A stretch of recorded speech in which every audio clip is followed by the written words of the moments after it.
I'll always consider you guys my friends. So yeah, I'm here if anyone needs anything. There were rumors going around that I'd be suspended or that I'd be kicked off of student government. I felt like I wasn't fully the same person. Stick to the routine and trust that things will eventually get better. Wow, okay, you know you're the third person in my life to get it right. Okay, apparently this is weird to some other people, but Filipinos like eating rice with hot dogs.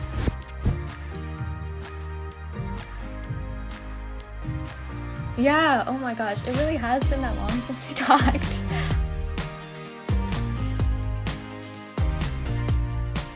The first thought that comes to mind is like, man, I was so dramatic.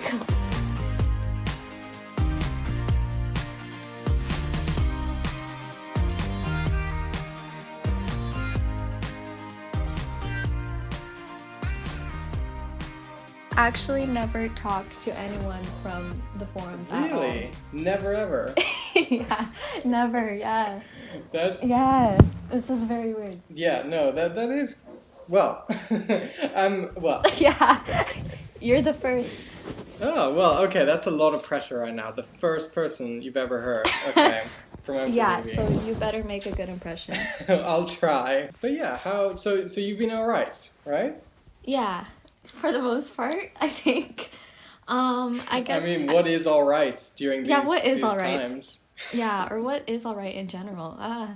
Yeah, I've been dealing with a few flare-ups of anxiety, but for the most part, I'm okay. Just taking one day at a time, focusing on my schoolwork. Yeah. Yeah, no, it's pretty tough. What are you doing? You're doing. Is it political economy, right? No, sorry, political science. Yeah, that's right. And then I'm trying to minor in global sustainability and hopefully information and computer science, but honestly, I'm still figuring things out. Yeah. What drove you to political science? That's a pretty, to be honest, I have no idea what political science is. So political science is basically just the study of government and political institutions. It can be a pretty broad study, I guess. So far I've been taking classes in law, American government, theory, things like that. And I guess at the core of it, I really just want to help people and I want to get to the root of people's problems. And I think I can find the start of my interest in political science in when I was growing up. So when I grew up and I read about things on the news, I always felt really overwhelmingly sad. I always felt like I was kind of disconnected from the struggles of a world that was bigger outside of my own house, especially because I feel like I grew up relatively sheltered. I feel like I'm privileged in the sense that I didn't have to face personal experiences with things like domestic violence or drug abuse or things like that, and so for me, I want to study political science because I want to learn how to be able to help people, as opposed to just reading the news and feeling sad about it and not really knowing what I can do to help. So yeah. Oh. Yeah, that's a big intro, and yeah, no, that's very admirable. I guess when it really comes down to it, political science is pretty much everything that has to do with how we how we manage ourselves and how we support the people of the community and the country. Yeah, pretty much. The thing is, we don't really know if there's a right or wrong way to live, or if there's a right or wrong way to govern society. And so, I don't know, it just feels so helpless sometimes. Is there a right answer? Is there a right way to do things? And for me, I feel like studying political science is kind of a way to at least try to make progress or try to understand how we're supposed to be doing things. Because I mean, if there's a right way to do things, then that means that there's people struggling with problems that they shouldn't be struggling with. Yeah. Yeah, no, that's a big question. Um, w- when you mean right way, I guess hmm, hmm. You've got me really stumped on this Yeah, that's okay. That's how I feel most of the time. one. Okay. But yeah, no, I guess you're right. And when you mean problems that people shouldn't have to deal with, I guess, as you mentioned, domestic violence is one of them. And then so much goes into it, like homelessness, poverty in general. Like, Yeah. I was reading an article on homelessness, and it was like a huge percentage of homeless people are families in the US, and that's insane to think. Right. Yeah. For sure. Like, and especially when you think about the kinds of effects that that can have on children, they're not given the same opportunities as other kids, you know, and it makes it even harder to for families to escape their situation because they're having to, you know, deal with things as a family. They're having to support their kids and try to make sure they have opportunities while also trying to, I guess, climb higher in society. Yeah, definitely. And it's, as you mentioned, it's weird that there's this notion that you have to climb higher, that it's literally a hierarchy to get to, Right. I guess, just a normal living, of a standard of living. You have to climb the ladder. That's Yeah. it's pretty bleak. Uh-huh. But yeah, you mentioned I guess this notion of growing up sheltered. Was this something, as you said, that really pushed you to learn more about political science? I think so, yeah. I mean, it's kind of odd because personally, I'm a part of multiple marginalized groups. Like, I'm a female immigrant of color, and so I've faced a lot of my own unique struggles. But I'm lucky because my parents migrated to the U.S. when my older siblings were born, and my dad ended up becoming a doctor. And so he raised our family in a kind of suburban area, and for the most part, like, I really haven't personally faced much struggles, especially when it comes to, you know, financial security or housing security and things like that. So for me, when I see other people struggling with things that I don't completely understand, I feel like I feel like the need to understand. Like, I feel this desire to kind of understand what they're going through and know what I can do to help them and make sure that, like, I don't know, I guess it's also kind of a sense of responsibility. Like, why do I have all these things in my life? And, like, is it selfish for me to be happy while other people aren't? It's just, yeah, things like that. Was this your first choice into going into university, or did you have other things lined up with it? I've kind of been back and forth between multiple things for a long time now. And so when I applied to colleges, I basically applied for different things and almost all of them. And for the university that I ended up committing to, I came in undeclared in information and computer science. And then I basically switched to undeclared in general on orientation day. And then in the first quarter, I was just kind of taking random classes. I was in anthropology, humanities, and then I guess I committed to political science in my second quarter. Oh wow, okay. Yeah, you mentioned a lot. I remember reading back on a phone or something that you had a bit of a rough first quarter. Yeah, okay, so somehow, for some reason, I still don't know exactly why, but I had insomnia for about 5 months, and it started about a Oh month wow. before college. Yeah. And so basically I'd have troubles going to sleep. I wouldn't be able to stay asleep, and then I'd wake up really early, sometimes at about 4:30. And that caused a lot of problems with my schoolwork because for most of the quarter I couldn't really focus. I was tired all the time, and I started I started struggling with suicidal thoughts as well. And so what I ended up doing was I went to the counseling center and I kind of just talked about what was on my mind and what I was going through.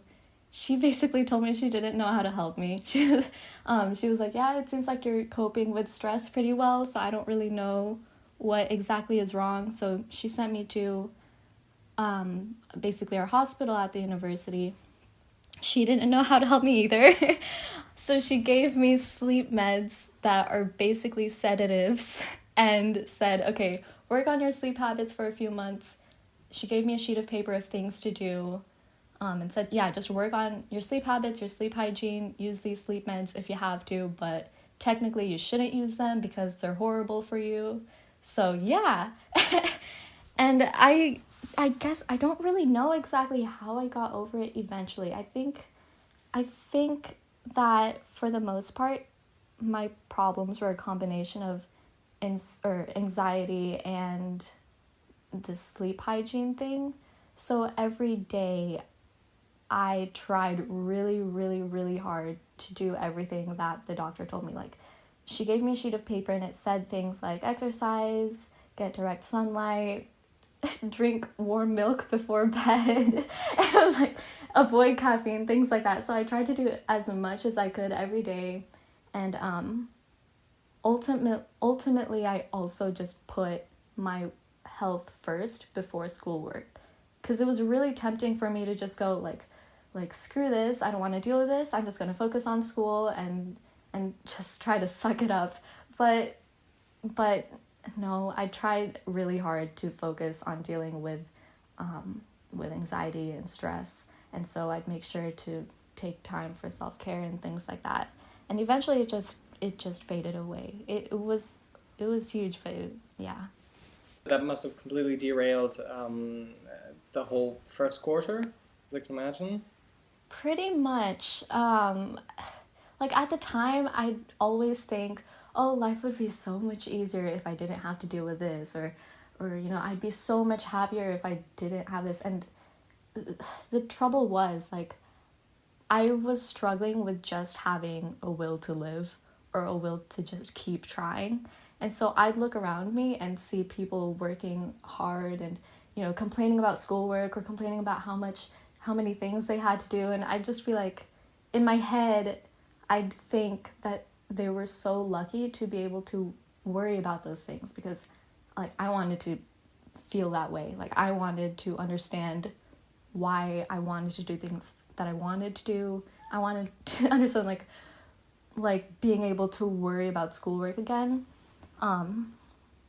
Yeah, so every day was kind of just a struggle, it felt like, to just keep myself together just enough so that I could keep trying. And it was just like a one day at a time kind of thing. I didn't know how I'd feel the next day or if things would be better, but I just kind of just kept pushing and pushing. Wow, yeah. Did oh, wow. That must be such a struggle, especially when you're in such a new environment and having everything thrown at you. I mean, yeah, just that effort to then worry about the things that you were supposed to worry about seems incredibly difficult. Yeah, pretty much. Like having to deal with college and homesickness and confusion, all those things all at the same time. For sure. Yeah, you nailed it. Mm. But I mean, it's amazing that it just faded away. Well, I mean, it didn't just fade away. You did you stuck to a really strict routine, it sounds like. Yeah, basically I tried to like, for me it was like it doesn't matter how you feel, like stick to the routine and trust that things will eventually get better. Oh, and it also helped, I was listening to this podcast called The Happiness Lab. And it was it's basically this series of lectures about the science of happiness and how people achieve that. And I remember this one time I was just walking around campus listening to one of the episodes, and the podcast was talking about this girl who had herpes. And basically the question was, if you do you think having herpes would be a positive or a negative experience?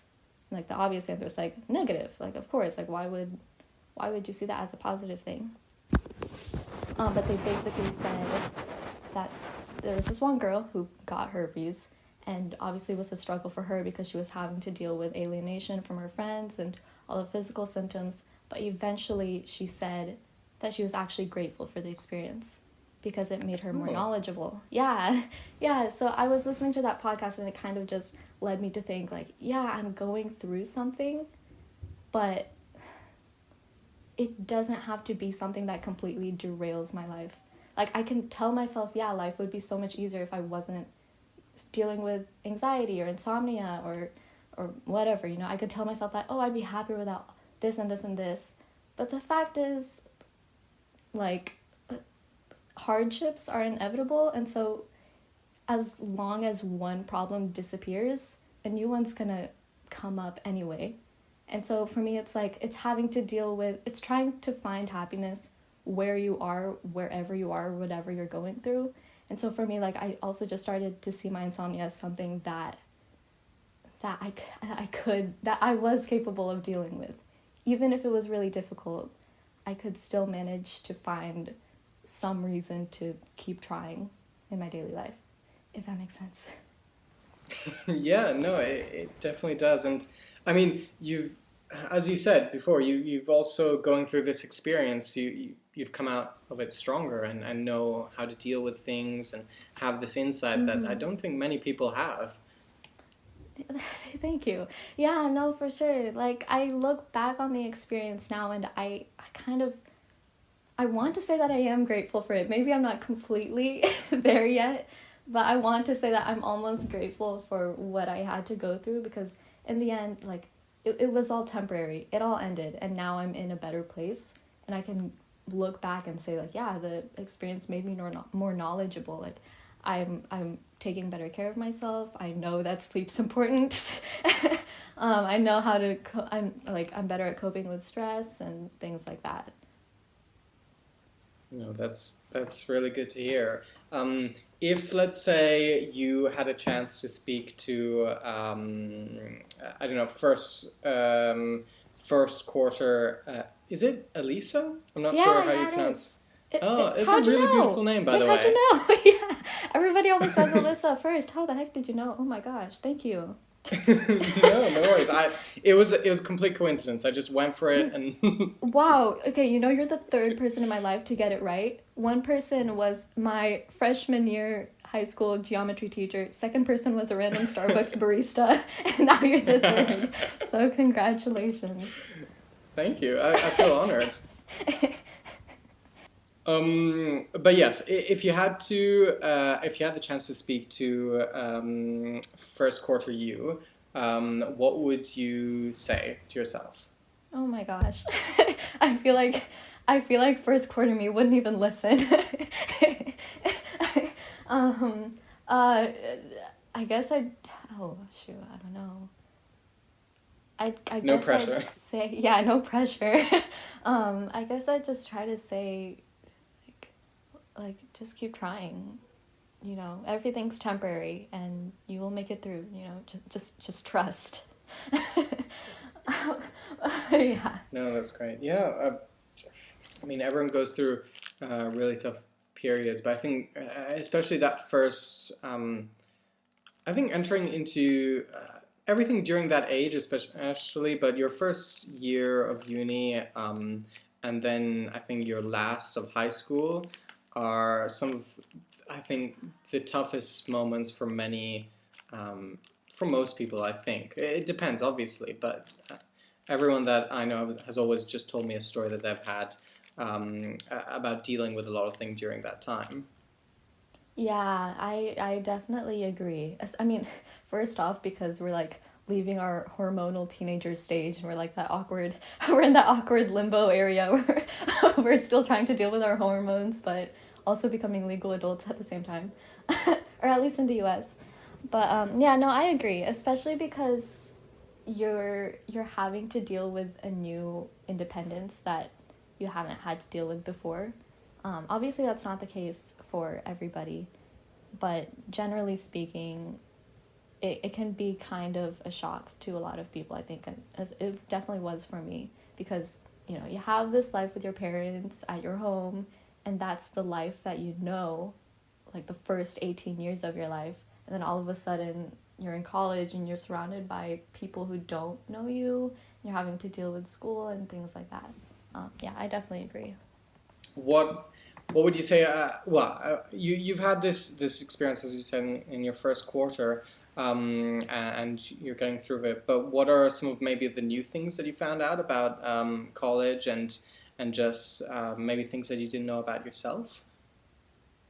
Hmm, that's a good question.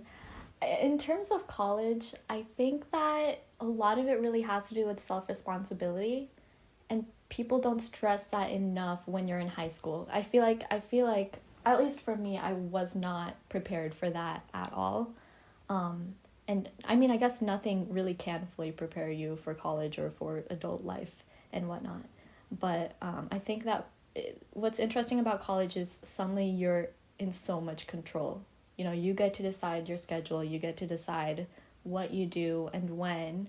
And technically speaking, you can make it so that you don't have any responsibilities or like barely any at all. But obviously, not the ideal, I guess.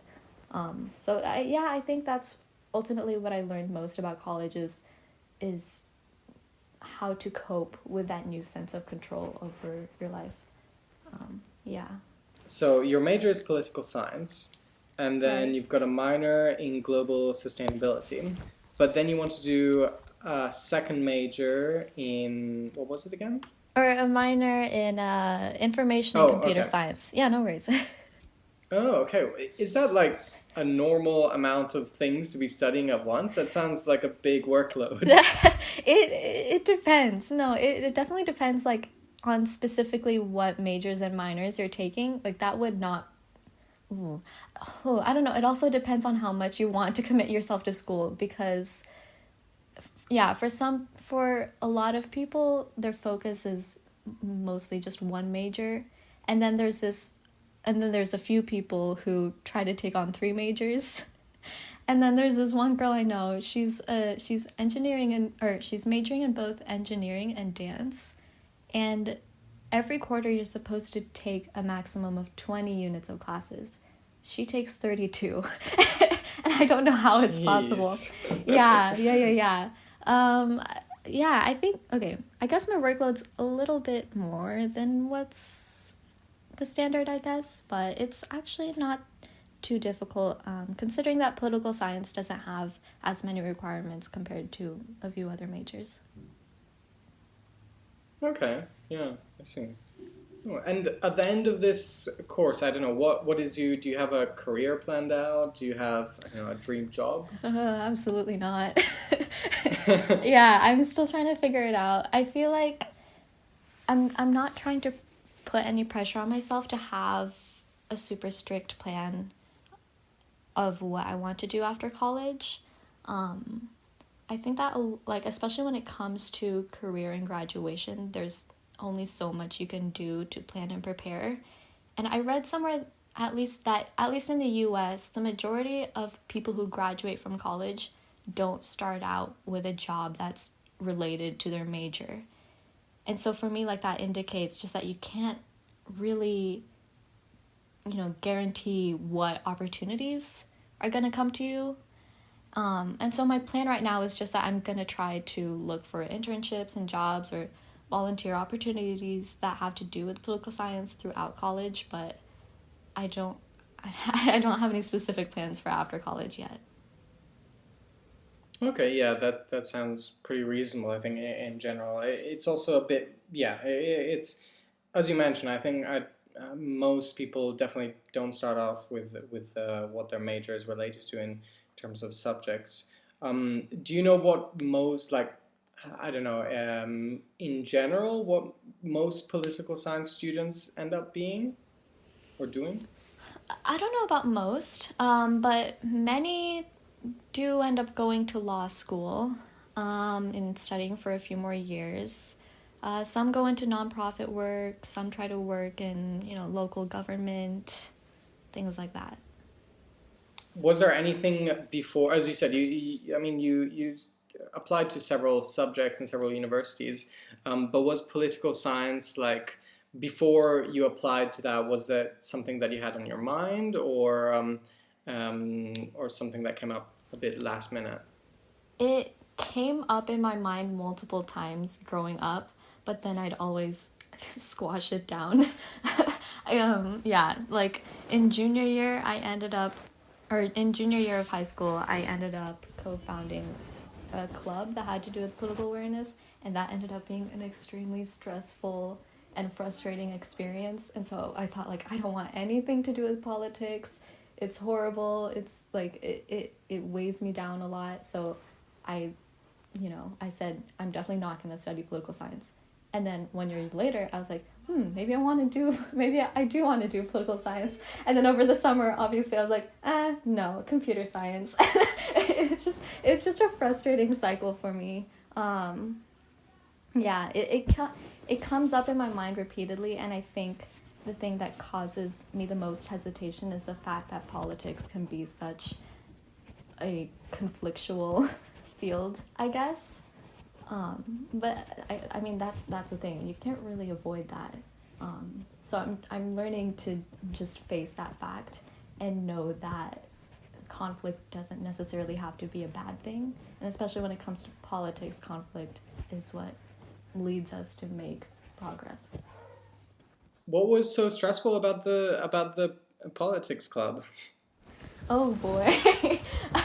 um, Part of it was probably just me being, a, a teenager not knowing how to juggle classes and extracurriculars and responsibilities all at the same time. But it was multiple things. That was the year that there was a school shooting in Parkland. And so Nice. right, yeah. So I arranged a school walkout for anyone who wanted to participate. And there was a lot of drama with that. Um, there were rumors going around that I'd be suspended or that I'd be kicked off of student government, things like that. And then we also had discussions and meetings about topics that members voted on. And for me, like, I don't see myself as being a leader, a natural leader in any way at all. I get very nervous talking to people and being in a spotlight in any remote way. So just talking, even though I feel passionate about politics, talking about it, I don't feel as confident, and for me it's just a very nerve-wracking experience to have to be in that position. Yeah, no, I can completely imagine. Was it something that you expected, or was it like sort of thrust upon you? It was not expected. What happened was this girl approached me. She's like, "Oh, can you help me with something? Like, I'm thinking of starting a club." I had no idea what she was starting, so I was like, "Yeah, sure, of course I'll help." Um, and what ended up happening was she started it and then didn't want anything to do with it, so I just ended up taking Oh over. no. Because I was like, oh no, I was like, someone has to do something. So it just kind of happened, honestly. Wow, yeah. Okay, but it did in the end send you down this path of politics, and here you are Yeah. studying political science. Mm-hmm. Yeah. Basically.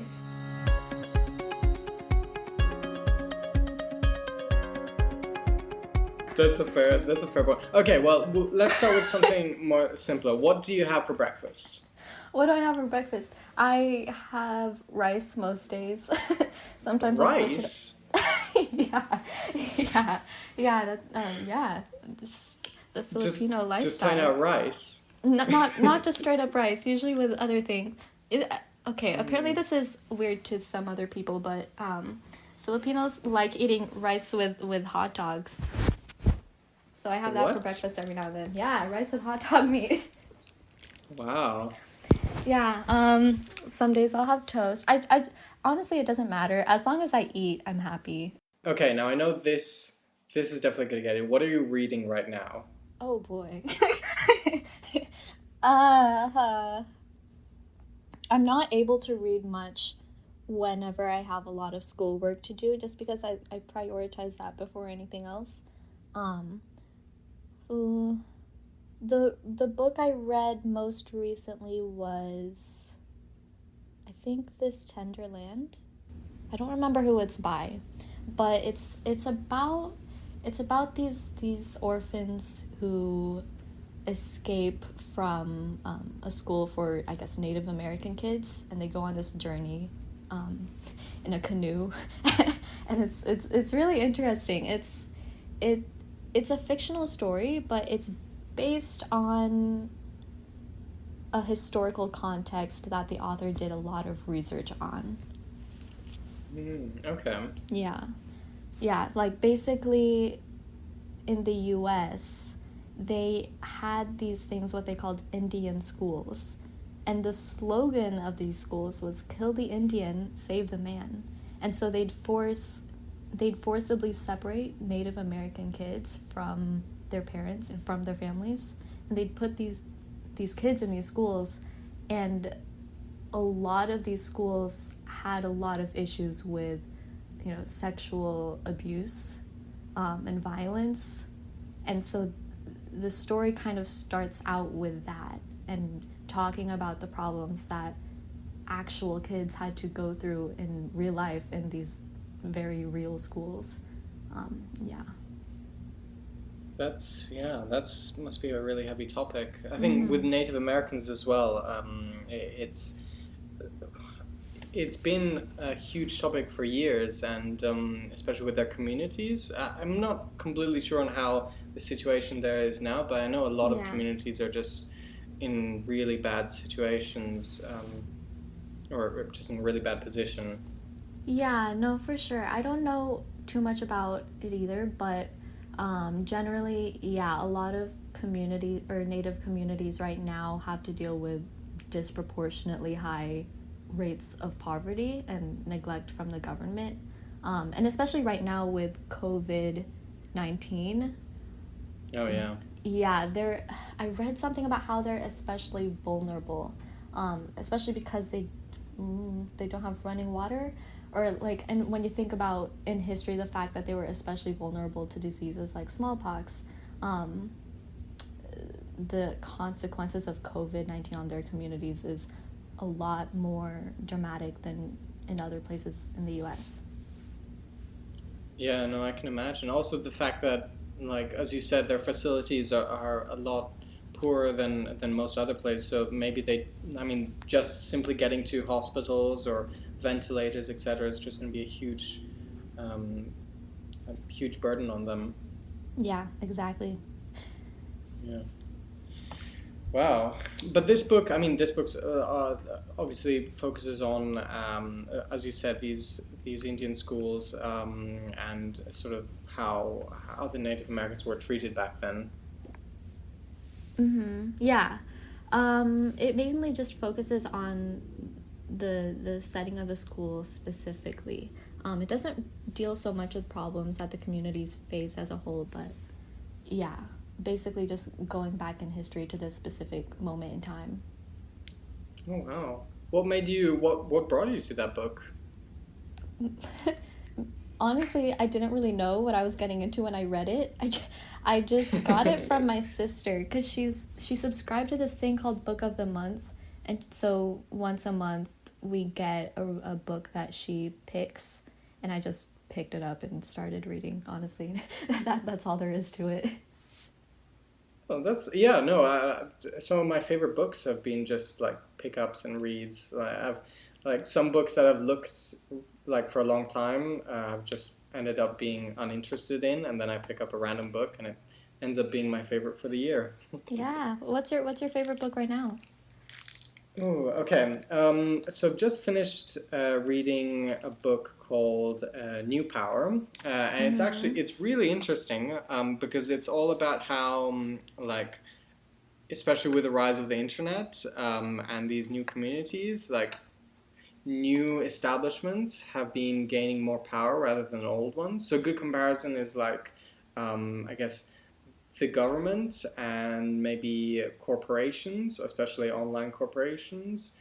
and the imbalance of power, and especially like online communities, maybe like things such as Kickstarter, for example, and how like they've been able to raise huge amounts of money where usually before it wouldn't be as successful when it was government run.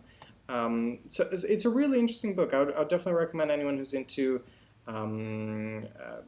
just how economy works and how just tackling crowds and control. Well, not controlling, but Yeah. influencing people. Nice. Um, Nice. yeah, no, it was a good book, New Power. And I was happy because I took the time and because I had actually I think I had this book for over a year, and I only like read the first 100 pages, so I Mm-hmm. pushed myself to finish the last 200. It wasn't a very big book. 200, like I think during last month is when I finished it. And now and now a friend has actually given me a huge book that I need to get through, and it's really interesting as well. But it's also very it's just a weird book in many Okay. ways. Okay, It's weird how. okay. It's called. I've got to actually look at the title. Okay. Okay. House of Leaves. Ah. Um, I'll give you just the explanation I give everyone because it's a huge book and everyone looks at me and they're going like, "Oh, what are you reading?" Because it's actually very big. Um, Basically, a family comes back to their home after a vacation, and they find a new closet in the room. They find Right. in their house. They find a new hallway, a closet, a door that leads to a new hallway, Ooh. which is completely dark, uh, and seemingly goes on forever. Oh boy. It's very suspenseful. The book does weird things like you turn a page and suddenly all the text is mirrored or like upside down. Um, Oh. it's a very interesting book and like it keeps me going, but as well it's sort of tiring to read because there's so many different twists. Yeah, that sounds But pretty cool. yeah, no, I definitely recommend looking into it. I'm only something around 150 pages in, and I think Yeah. it's like 600, maybe something like that. Nice. But yeah, no, it's so far it's mesmerizing the story. Really, I would Yeah. definitely recommend it. The summary low-key reminded me of Coraline for a second when you talked about the Yeah. novel. On the topic of sort of media, I was wondering if you caught the last Hobbit movies. I know this is actually quite a long time ago, but Yeah, oh my gosh, it really has been that long since we talked. I uh man, I did not like those movies as much as I wish I did. so so I don't have the movies. I only have the first one, I think.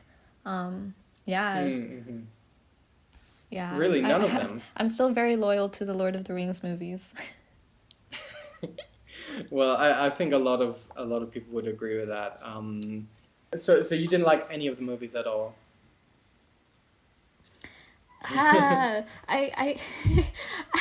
I enjoyed them a little bit, and I liked the first one, but I haven't liked them enough to rewatch Yeah. them. So honestly, I don't remember much about them to say. That's fair. I think I remember watching the first one and being left with, I don't know, wanting more, but also just like I Yeah. don't know where this is gonna end up. And then the second one, I don't even, to be honest, I think I didn't even watch the second one. Um, Oh yeah, shoot. yeah. Yeah, that's okay. That's okay. Don't worry about it. But yeah, no, the originals were amazing, a masterpiece. Oh yeah, for sure. You know what? What's actually it's pretty cool. The university that I'm going to right now, they named their dorms after Middle or places in Middle Earth. Like the dorm area as a whole is called Really? Middle Earth. Yeah, and the Oh, building that that's I so lived cool. in was called Lorien, like after the Elvish place. It was Right. pretty cool. Definitely not one reason why I picked the university at all. It was just a side benefit. Hmm. Oh, wow, that's really cool. Yeah. I don't know if you do, but do you have more time now that, well, with the whole situation with COVID and etc., do you find yourself with more or less time? I definitely did when school hadn't started so much. Because, okay, so I went back to my home during spring break. And so the first few weeks I was home, I definitely had a lot more time. Like, I was like, what am I supposed to do with myself? I don't know what people do when they're not doing schoolwork. So yeah, I definitely had more time. Now I'm struggling to make time just because I want to prioritize my schoolwork, but I'm not working efficiently enough to make free time for myself. So I'm kind of struggling with that. But I guess generally I am a lot more relaxed and finding more time than I was before quarantine started. For you, what's the biggest thing in your life that has completely changed due to the whole situation? I think generally I'm pretty lucky because my family's pretty secure in terms of housing and food. So like, some other people are still having to worry about working and whatnot. For me, I don't know. I think it really is just adjusting to having to do school online. That's probably just the biggest way it's impacted me. Was it a lot easier to just attend lectures and classes? Were you more of a someone who enjoyed the social aspect of it? Yeah, I definitely did enjoy the social aspect of it, and I definitely enjoyed being around my friends every day. Yeah, I really miss that. Um, but you know what? One good thing about school online now is, oh gosh, okay, this is gonna sound. I like watching lectures as soon as possible, and sometimes I like find myself excited to see if one of my professors has posted new lectures to watch. And so I feel like one nice thing is just that you can watch lectures anytime. Yeah. So that's a good thing at least.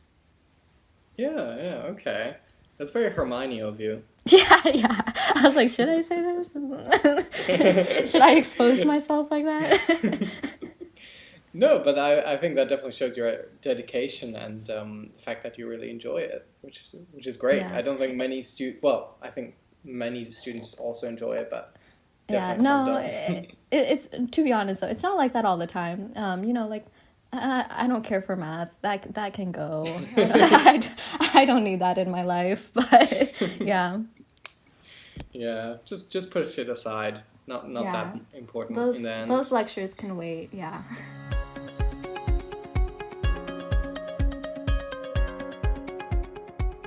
You leaving MTVB and dealing with something that actually I found was kind of common, not common, but like other people had as well. So I was wondering if you wanted to just touch on that. Oh, yeah, I don't mind. Okay, correct me if I'm wrong. You can like let me know what your perspective was on this.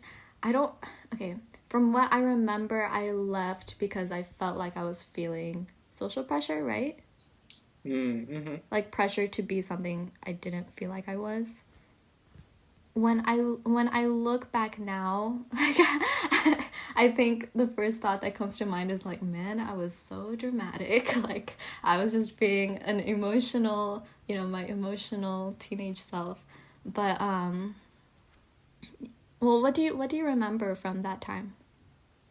Well, okay, my memories have been somewhat refreshed because I did a little bit of researching, a little bit of form diving.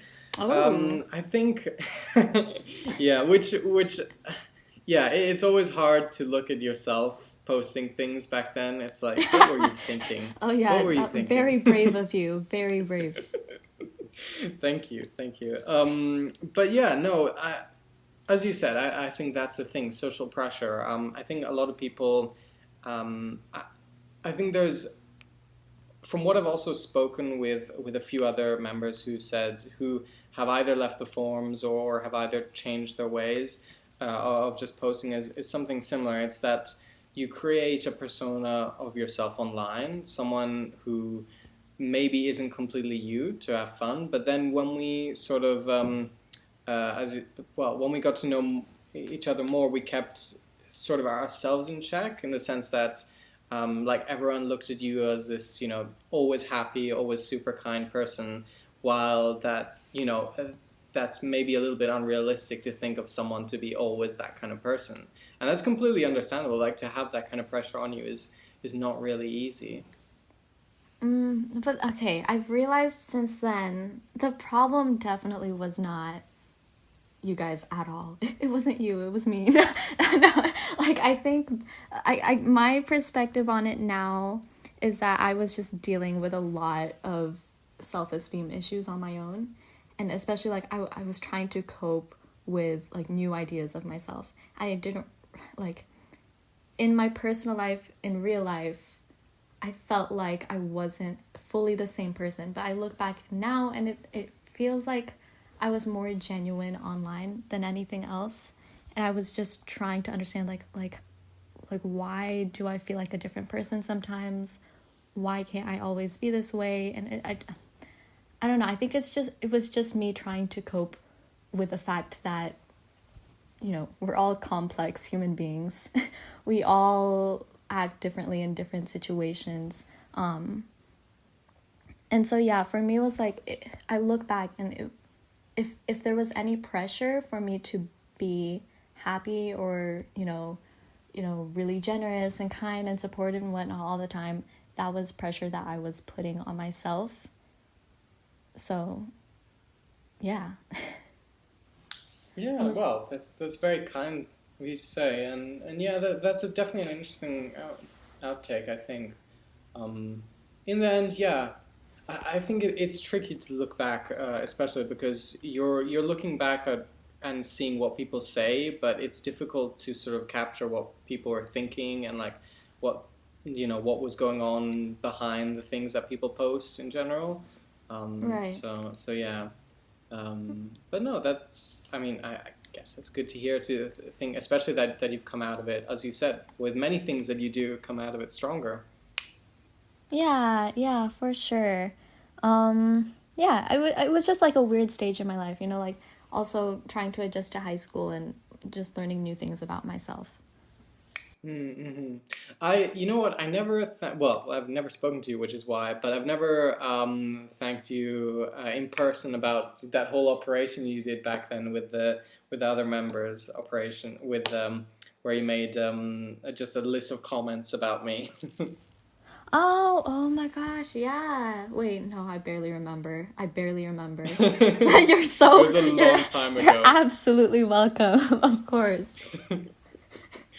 No, but I think yeah, no, that was definitely like what people saw you as, like this genuinely kind person, and I'm glad it wasn't too much pressure. Even though you feel free to say that it was completely us, like.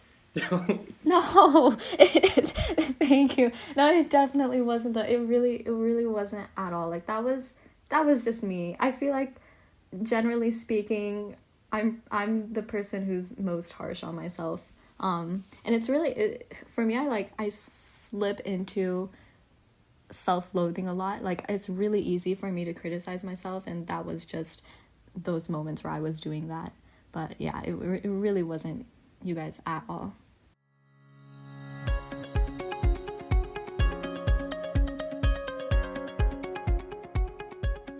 Do you have anything to sort of say to the rest of the four members? I don't know. I guess I just hope everyone's doing okay. Especially like right now, like with so much that's going on, you have to make that effort to reach out to people. But like, and I know I haven't talked to any of them in so long, but genuinely, it's okay for anyone to reach out to me if they need anything or if they need help. I'm always here to talk and to just listen to people and comfort people whenever they need. Yeah, no matter how much time has passed, like I'll always consider you guys my friends. So yeah, I'm here if anyone needs anything.